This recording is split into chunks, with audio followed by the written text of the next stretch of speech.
Un hélicoptère en flammes descend dangereusement vers le sol. Il s'écrase. Ces membres de l'armée syrienne libre crient victoire. Ils viennent d'abattre un deuxième hélicoptère militaire en 4 jours. L'engin devait se poser à Ménar, à 45 km d'Alep, une base aérienne assiégée par les rebelles depuis 2 mois. Ailleurs dans le pays, la guerre continue.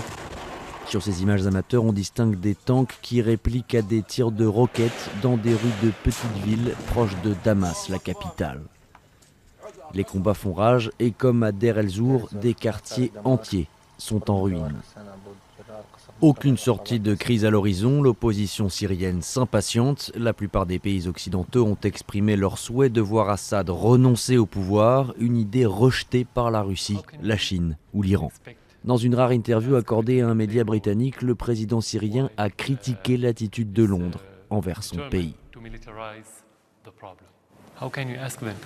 Comment peut-on demander aux Britanniques de jouer un rôle pour améliorer la situation, la rendre plus stable, avec moins de violence, alors qu'ils veulent fournir du matériel militaire aux terroristes et qu'ils n'essayent même pas d'apaiser le dialogue entre les Syriens? Ce n'est pas logique.